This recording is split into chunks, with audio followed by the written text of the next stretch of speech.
young, whether they're in film school, whether they're doing symposiums or seminars, whether they just have an interest in it and would like to explore it as a possible future job opportunity. TMFG is about providing them the opportunities to get involved, to help out, to be on set, and all of those cool things. And then all my business is back on the West Coast. Real Film School. That's exactly what Real Film School was based in and what it does. The list goes on. Vine Hill Entertainment. All of my companies, all of the websites, all of them.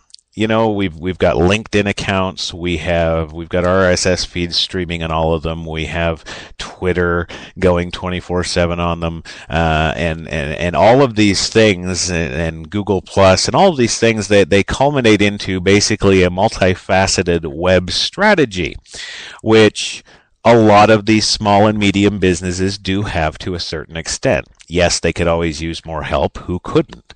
But in a sense, Facebook has really been the basis and the center target of that entire web.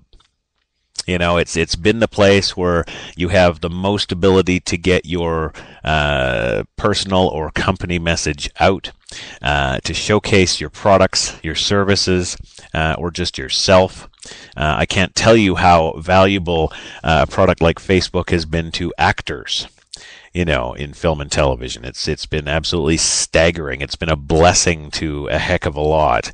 And it's really put their fans in touch with them. Or it gives you that feeling. When was the last time that you had to sit down with Donald Trump? Well, never for most.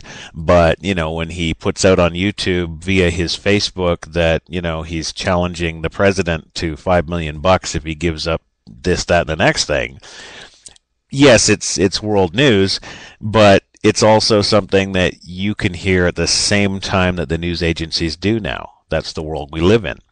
And Facebook knows this, and they have capitalized on it at every possible turn. And which is good. You can't fault them for that. But I have always said that there needs to be responsibility that goes along with that, and they take none. If you look at their terms of service and their usage policies, it's ridiculous. They want to claim ownership and final approval on absolutely every piece of content through their network, yet they're not willing to accept responsibility for any of it. Now, you heard me.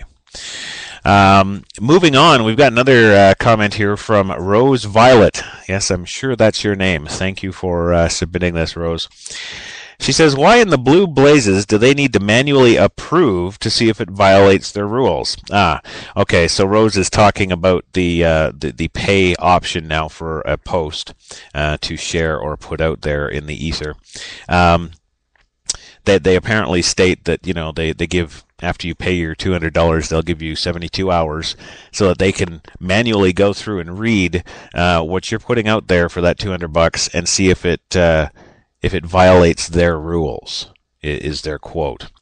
She says they've long made it clear that following their rules is at best something they selectively enforce. Yeah, absolutely. After being victim myself of a personal attack Facebook like page in which all kinds of comparisons were being made about me and my family, my children, my house, Jewish people, I thought that was funny. Yes, hate on the Jews on the page to hate on me because I'm Jewish, not. But okay, whatever. We had to go through our lawyers and work to get that page taken down. It took us 7 months. 7 months. So 7 months, you undergo the embarrassment, the constant, new accounts that come and post all over your Facebook accounts and all of your friends' accounts and sending messages to people that you work with and all that shit goes on status quo. That's okay. Yeah, that's not a problem. And it took us 7 months to stop that through legal channels. And, how many rules of theirs did all that bust? Just about all of them. 7 months. Right? So they're very selective about what rules they'll enforce and what they don't. They also have favoritism in a lot of cases for companies and partners of companies that do very big business with Facebook. that kind of needs an oversight committee, if you ask me. That needs to be looked at from a third party, preferably government. I love government. Anywho, she goes on to further say that entire parts of their rules go completely unenforced. What they really mean must be that they want to censor posts that say anything nasty about Facebook or Zuckerberg. They probably have lawyers that still have just enough spines or just long enough leashes to make it clear that they couldn't flat out say so. Besides, she says, it seems to me that Facebook is shooting itself in the foot with this. If you have to pay to get your posts promoted, this means people really are not seeing the posts they were/want to, which means that long or short, it's going to come around, not going to come around as often. Isn't their main income selling ads and the information gathered from stuff such as likes? Isn't that used to sell in pinpoint ads? How can they do that if their own policies limit what you see or don't see, and that leads you ultimately to spending less time there? She says, I know. I just take a brief look at my news feed, open the groups that I belong to if there's a new post, and then go directly into my games to see if a few of the posts that I want to see are there, or if there's less, there's no reason for me to stick around, so I don't. Well, the interesting thing about that, Rose, is that you've kind of shot yourself in the foot there at the end of that, because you have said that, if you don't see anything new in the news feed, you don't see anything new in your groups in terms of a new post, you go directly into your games. Well, I submit to you that their games, you originally saw those through ads that they had up on your page, and you clicked them, right? So you're actually taking part in the system that you're talking against, just so you know. Anyway, thank you, Rose. Great comment. Then we go to Mark Tisdale. Now, Mark says, in general, I have nothing against the concept of a promoted post on any network. He says, if you follow, say, 500 friends or people, the posts in your view will tend to fall off the map just by time decay rather quickly. Paying for that post to stay prominent longer without the need to constantly repost the same update is not a bad idea. But the way Facebook does it reeks of creating a need and then supplying the fix at a cost. He says it's like busting your taillight and then charging you for a new one that you didn't need before. He says, likewise, I don't have an issue with Facebook creating an algorithm-controlled newsfeed as long as I have the option to see one that's untainted by their guesses at what is actually important to me. He says, I think most recent really should be most recent, a chronological view of the activity of the pages and people in my network. If I don't scroll back to see it all, at least that's my choice as a user. Facebook provides no easy choice for users. See, quote, top news or see, quote, top news, sorted chronologically. He says, do you remember when Facebook tossed that crumb back in as a choice? When everyone complained about Facebook deciding what was important to them? Very sly. He finishes up by saying, I don't know about the rest of the users out there, but since promoted posts as they exist appeared in my newsfeed has already decayed into a mashup of major brands with deep pockets for their advertising budget, the fact that Facebook allows pages that size to advertise to friends and fans of mine is insane. It's also counter the idea of advertising on a network where you have a demographic data for your customers. It's bad mojo for advertisers to bark up the wrong tree and bad for consumers. Most of these companies spending to be in my feed couldn't convince me to like them if they were actually saving puppies for every like. Huge point there. In all this clamoring to command our news feeds, and the billions these companies are spending with Facebook, it would be really interesting to know what that retention is, Is it the usual 3%? I'm not thinking so, Tim. And speaking of Tim, let's go to Ben now, our next commenter for this segment. He says, as if this wasn't bad enough, he says, I've now been getting several sponsored messages in my newsfeed of pages that aren't even liked by any of me or my friends. So instead of seeing posts by pages I actually follow, I get to see a bunch of ads. Yeah, that's right. Ads. Haven't you also noticed too in the in that reconfiguration of timeline there that I keep going back to? Did you notice how the ad space on the actual page real estate got bigger? It did.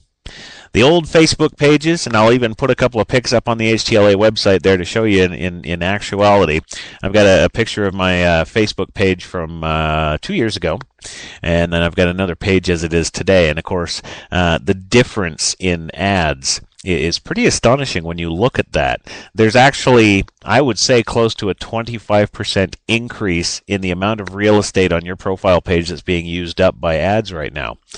And yeah, don't we all love that for free?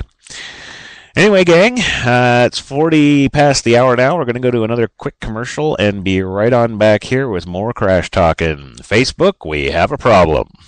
When your cable company keeps you on hold, you get angry. When you get angry, you go blow off steam. When you go blow off steam, accidents happen. When accidents happen, you get an eye patch. When you get an eye patch, people think you're tough. When people think you're tough, people want to see how tough. And when people want to see how tough, you wake up in a roadside ditch. Don't wake up in a roadside ditch. Get rid of cable and upgrade to DirecTV. Call 1-800-DirecTV.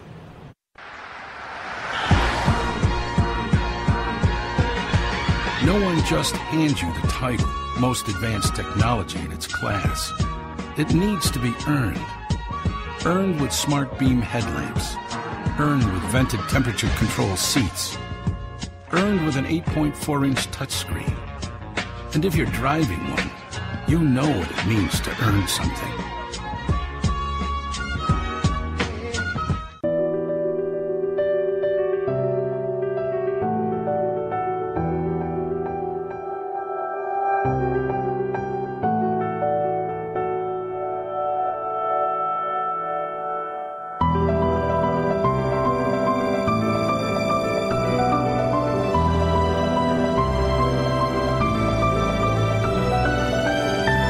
Euphoria, Calvin Klein. Powered by Procast. HTLA Radio 1. Yeah, there it is. Powered by Procast, right there in stereo and HD. Good afternoon, folks. Welcome back to Crash Talk Facebook. We have a problem. Going into our third segment on the hour now on this lovely issue. We've talked about what the problem is in our first segment. We've gone through a lot of your comments and feelings about the repercussions of this in the second segment. And now I'm going to get to something a little different now about all this. It comes to us from a gal named Elsie Knutson. Knutsen. And she posted this little message back on the 23rd of May of this year. And it's a hell of a good piece here, so I'm going to get into it a little bit for you here because she's making some pretty profound statements about the entire thing. So, without further ado, I will get into it. Elsie says, last Friday, as his brainchild company went public, Mark Zuckerberg's face filled the multi-story video screen adorning the Times Square Reuters building. His image grinning, pasty vision of triumph, little brother as big brother. She says in the 30 seconds after the bell rang at NASDAQ Exchange, more than 80 million shares were traded, and with the IPO already the night before, when the underwriting banks bought the majority of the stock from Facebook, Mr. Zuckerberg made $25 billion. Yes, that's right. He could have bought George Lucas and Disney. But, she says, he wasn't making any money off me. She says, I joined Facebook back in 2007, back when you still had an identity to identify your school to become a member. She said there were carefully curated pictures, and we promptly uploaded to my profile, and as soon as I was scrutinizing my future college classmates, accepting friend requests with bright-eyed, bushy-tailed pride, I was never really addicted to Facebook, but for several years I would log in at least once daily, friending old summer camp acquaintances and lustfully stalking sweet laxers. In brackets, she puts, look it up. After a while, however, she says, I found posting and viewing spring break beach shots, cellulite airbrushed out, cleavage brushed in, vaguely vulgar. The entire site seemed to be based around a strange, self-branding tango of exhibitionism and voyeurism. See, now that's kind of where I'm going with